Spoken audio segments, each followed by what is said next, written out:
ایک شخص مجھے ملازم نے بتایا کہ باہر کھڑا ہے، آپ سے ملنا چاہتا ہے. میں باہر نکلا تو ایک پٹھان بھائی تھے اور 50+ تھے، سفید داڑھی تھی ان کی. تو وہ کہنے لگے جی میں 3 چلے لگانے گیا تھا تو میری واپسی ہو رہی ہے تو آپ سے دعا کروانے آیا ہوں. میں نے کہا کہاں کے ہو؟ کہا جی میں مردان کا ہوں اور میرے اوپر بہت قرضہ ہے، آپ دعا فرما دیں.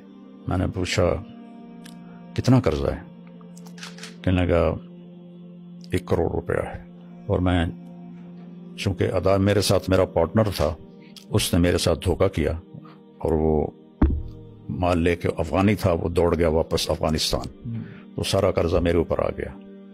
تو میں پھر بھاگ کے کراچی چلا گیا کیونکہ میں ادا نہیں کر سکتا تھا، اور ہمارے ملک میں قرضہ لینے والے وہ بہت سخت ہو جاتے ہیں. تو پھر میں کراچی چلا گیا. اب میں 14 سال کے بعد واپس آیا ہوں. مجھے نہیں پتا میرے بچے کس سال میں ہیں، کیسے ہیں. میں نے کہا کوئی آپ کا ٹیلی فونک رابطہ نہیں تھا؟ کوئی نہیں.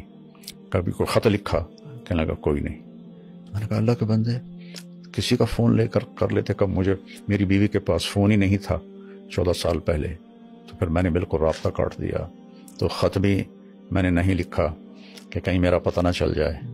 تو میں تو چھپا ہوا تھا 14 سال. تو میں نے پوچھا پھر اب کہاں جاؤ گے؟ کہا جی ابھی میں مردان تو جا نہیں سکتا، اب دیکھتا ہوں کہ میں کہاں جاؤں گا. تو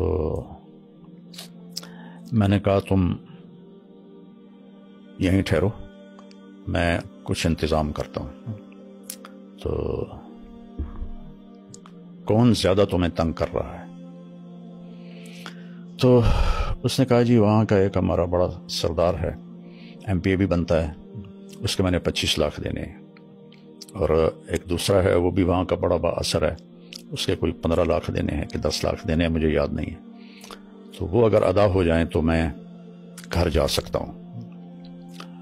تو میں نے پھر کہیں سے، چونکہ وہ MP تھے تو مردان میں میرے جاننے والے تھے، تو میں نے وہاں سے ان کا فون نمبر لے کر ان سے رابطہ کیا. مجھے وہ جانتے تھے نام سے. میں نے کہا جی اس کے پیسوں کی میں ضمانت دیتا ہوں، میں آپ کو دے دوں گا، تو آپ تھوڑا اس کو فری ہینڈ دے دیں. اس نے کہا جی ٹھیک. تو پھر میں نے اس کے گھر کا پتہ کروایا. تو ایک ساتھی سے تبلیغی دوست ہر جگہ ہوتے ہیں، نیٹ ورک پوری دنیا میں ہے. بالکل. تو وہ ان کے گھر تک پہنچا. ان کی بیوی سے میری بات ہوئی، سلمہ نام تھا اس کا، اس کا نام تھا منظر خان. ٹھیک. تو میں نے اس سے فون پہ بات کی. میں نے اس سے پوچھا آپ کے خامند کدھر ہیں؟ کہا کچھ پتہ نہیں کدھر ہیں. کتنے سال ہو گئے ہیں؟ کہا 14 سال ہو گئے ہیں. اور قرضے والوں نے ہمیں بہت ذلیل کیا ہے، لیکن ہم غریب لوگ ہیں، کچھ بھی نہیں کر سکتے، بے عزت ہوتے رہتے ہیں. میں نے کہا آپ کے لیے نا میں فیصلہ، میں آپ لوگوں سے ملنا چاہتا ہوں.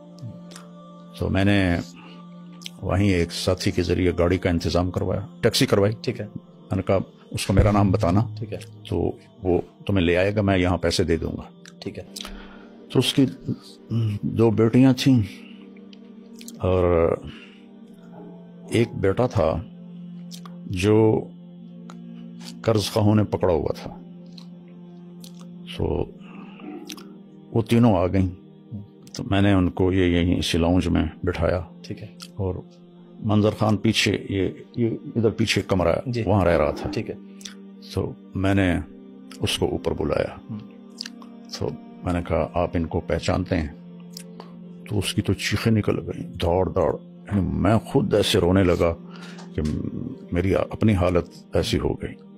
تو اس اپنی چھوٹی بچی کو ایسے گلے سے لگا کے چیخیں ماری.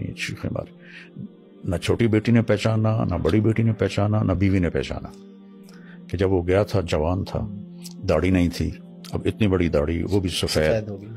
تو وہ جو اس کے گلے لگی ہوئی تھی، میں اس کا دیکھ رہا تھا چہرے کا تاثر، تو وہ گھبراہٹ تھی اور اجنبی لگ رہا تھا نا. اور اس کی چیخیں نہیں ختم ہو رہی تھیں. تو اس کا ایک یہاں نشان تھا، کوئی زخم لگا تھا اسے یہاں، تو وہ ایک گہرا نشان تھا یہاں. اچھا. تو اس کی بیوی نے وہ نشان دیکھا تو پھر اس نے اسے پہچانا. تو میں نے پھر یہاں رکھا 2 دن. MPA صاحب کو میں نے پیسے ٹرانسفر کیے 25 لاکھ، اور دوسرے کو 10 لاکھ تھے یا 15 لاکھ تھے، وہ ٹرانسفر کیے. تو انہوں نے کہا کہ آپ ان کو بھیج دیں. تو پھر وہ ان کو بھیج دیا. پھر اس کو پتہ نہیں، مجھے یاد نہیں ہے چونکہ کافی پرانی بات ہے، کہ وہ جو بیٹے کو پکڑا ہوا تھا کتنے پیسوں میں تھا، وہ پیسے دیے، وہ انہیں چھوڑا. تو اس طرح اللہ نے اس پوری فیملی کو ملایا. اور ماشاءاللہ پھر کچھ عرصے بعد وہ آیا کہ مولانا ایک آدمی ہے، اس کے میں نے 10 لاکھ دینے ہیں، تو وہ کہہ رہا ہے اگر تم نے پیسے نہ دیے تو ہم تمہارے بیٹے کو اٹھا لیں گے. تو میں نے اس وقت اس کو 5 لاکھ دے دیے. میں نے کہا یہ لے جاؤ، ادا کرو. 1 مہینے بعد وہ پھر آیا روتا چیختا کہ انہوں نے میرے بیٹے کو اٹھا لیا ہے اور کہا ہے اگر جمعرات تک پیسے نہ دیے تو ہم اسے قتل کر دیں گے. تو پھر اسی وقت میں نے اس کو 5 لاکھ دیے، گاڑی میں بٹھوا کے اس کو گھر بھیجا، اور اس نے وہ پیسے دیے، اپنے بیٹے کو چھڑایا. اس طرح وہ پورا خاندان دوبارہ رہنے کے قابل ہوا.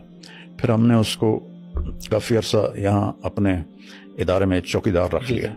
کافی عرصہ چوکیدار رہا، پھر وہ واپس چلا گیا. تو یہ جو ابھی میں نے اس کو 5 لاکھ دیے ہیں، یہ رمضان سے پہلے کی بات ہے. تو اس کا بیٹا اللہ کے فضل سے واپس آ گیا، اور وہ اپنے وہاں گھر میں ہوتا ہے. جب بھی وہ کوئی ضرورت کا اظہار کرتے ہیں میں ان کو بھیج دیتا ہوں.